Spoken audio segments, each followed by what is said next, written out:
everyone, I'm the Ice Demon, and today I'm back with a Pokemon video. What? It's been forever since I've done a Pokemon Top 10 video, and since my knee is kind of out of condition, I might do an update on that, but I thought I would share with you it's my top 10 favorite 5th generation Pokemon, which is Pokemon White and Black, if no one knows. But these are going to be my top 10 favorite. And honestly, I didn't have a lot of favorites. But anyway, this guy here, this is Chubchu, I think. I'm not real good at pronouncing his name. And the only reason I really like him is because, you know what? He's at 10 for a reason. Because, yeah, he reminds me of Teddy Ursa. And that's really my only reason why I ever liked Chubchu. That, and I didn't understand why he had a giant fucking booger running from his nose. Look at my booger. And my next one is, I cannot probably pronounce this, Levani? Honestly, when I automatically imagine Caterpie, like, evolving into, like, Butterfree, this is what I thought when I was little, so obviously I was like, this is what I actually thought that would happen instead of turning to a butterfly. I thought it'd be like a cool army-looking ant plant thing. And this Pokemon kind of just, look at it. Look at that face. It's your face. Yeah. I don't really have a lot of favorites from 5th generation. As I go down generations, you'll see that I have more favorites, but right here, it was very hard for me to pick. But I like this one. I pretty much like the leaf design, like as a hood thing. It's cool. On to the next one. Number 8 is next. Wait, yeah. Holy hell. Okay, well, it's obvious why I like this Pokemon. Goliath. You know what? I'm gonna call you Big Rock Candy Monster. Anyway, I like Big Rock Candy Monster here because honestly, like, come on, it's a rock Pokemon. It's actually a legit, cool-looking final evolution of a rock Pokemon. Granted, but his first 2 forms are terrible, and I guess you could say by the time he's done, he's rock hard. But I really just like his design. I like the crystals, I like the rocks, and I like how the fact that his eyes actually look like they're holes and you can just poke them if you want. It's very creepy. But honestly, I feel like he's not, people don't like him, but he's better than some Pokemon that could have been on this list. On to number 6. Now you're probably wondering, Ren, why is this Pokemon in your top 10 favorites list? Hey, you know what? It's for whatever reasons. And it's only this one that I personally like out of it, which is Semipore. I'm not really good at pronouncing some of their names, but only because strategically I looked at it and I was like, man, this Pokemon's gonna suck. And then I used it in battle a few times because I needed water Pokemon. I was like, you're not that bad, and you actually helped me out. So for monkeying around, you got this. You go, you. Number 6. Oh no. Why did I possibly pick this Pokemon? Well, I really don't have a reason. I just think this particular mouse-type Pokemon looks quite honestly adorable.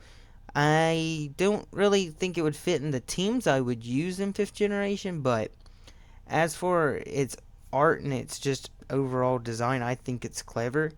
And that's why it gets that number of 6. So meh. Okay, I'm really look at it. I know what you're thinking. Yes, this one is number 5, which is Zorua. Not Zorilla. I feel like it's Zorilla or Zorua. I like this Pokemon actually, mostly because its art. It reminds me of an Eevee, but if Eevee went dark and decided to have an emo attitude, and a Flame of Markiplier, which is very strange. I honestly just like it for that, and it being a dark Pokemon, it can help you defeat those pesky psychic Pokemon, because they think they're so much smarter. Oh, here it comes. Here it comes. Oh, number 4. I'm totally gonna butcher his name. Caracosta? I butchered it. Uh, I like him because he reminded me of Squirtle. Every time I get this water Pokemon that's a fossil nonetheless, which I liked that, I was like, I'm going to call him Simon because his name is Simon. And honestly, I like his movesets with water and uh, rock, and it's just like, what? You're just, you're weak towards your own kind, guy. And honestly, I always imagined that Blastoise and, him got together, then it would be a sexy party, and they could make a mega water Pokemon turtle monster that could destroy the world forever. Number 3. In a world where my parents were slaughtered, I was forced to become a ninja, and I would avenge them in death and end the afterlife. My name is Bisharp. I am sharp as an eye. My needle arms allow me to poke myself, but not too much, and not in the wrong way. Honestly, guys, this is Bisharp, and I don't use him in my team, and I probably wouldn't because he's a bug metal type thing going on, bug steel, I think, if I remember correctly. But the only reason I like him really is because of his art design. I like the crescent moon-like blade on his head, and it's similar just to a crescent moon, and I like crescent moons. But other than that, I mean, I think he's like, he kind of reminds me of a chess piece. So, yeah, I like chess. I'm weird. Woo. Number 2. I shall allow you the honor. Snivy is my number 2 favorite Pokemon from 5th generation. See, at least one of the starters did make it on here. I really don't like Tepig, and I absolutely cannot like Oshawott. I just cannot. No. Get that out of here.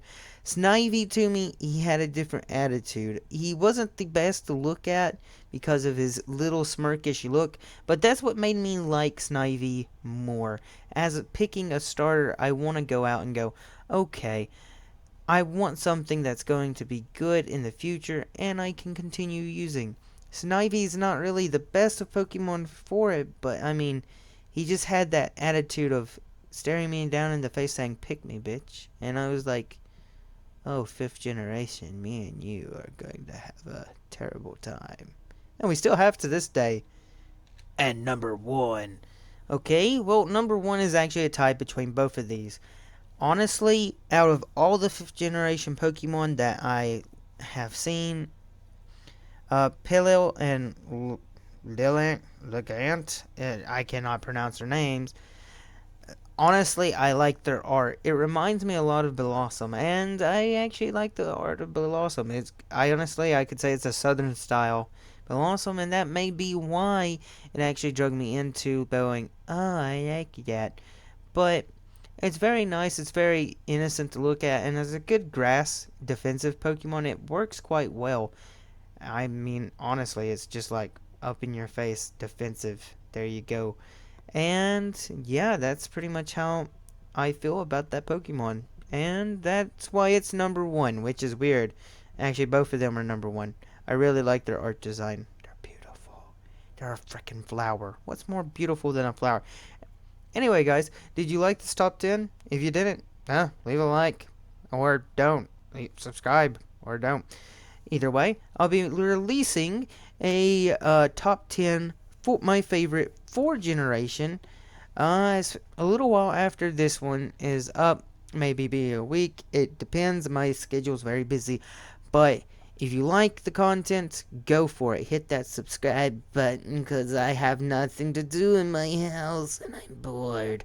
Nah, that's a lie. I actually just have no internet, so I'm having to do this in a weird way. But anyway, be looking forward to that, and I may be doing even more Pokemon videos for some of my fans that are Pokemon fans because I've noticed like I had some and then I stopped doing Pokemon videos. So for that, I'm sorry. Anyway, guys, hashtag Boom Bloom. I'll see you later.